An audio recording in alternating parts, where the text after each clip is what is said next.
If you're watching this and you work in IT and networking and you happen to have some Cisco switches and you're thinking about installing that latest firmware upgrade onto them, don't. You put that firmware down, you step away, and you don't think about this version ever. No, you don't do that. You don't do that right now. You don't do it until another release. Hear me? Don't do it.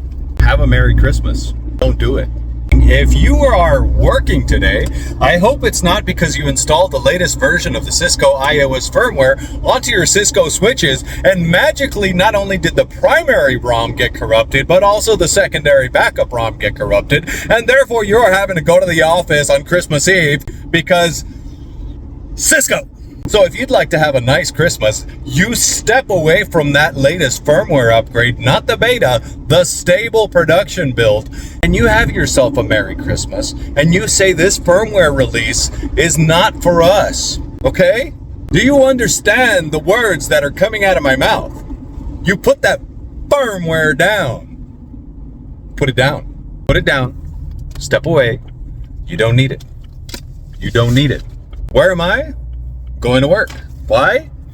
Because the firmware worked on a few switches, and on others, it corrupted not just the primary ROM, but also the secondary backup ROM. And the damn switches are in an endless boot loop, to the point where switches are having to be replaced under the emergency RMA 4-hour response time, overnight me some new switches scenario. Don't do it. You have reached an IT professional who reminds you to please turn it off and turn it back on again before you submit a ticket. And also swipe right, there's the link you want, and here's where you can also find me.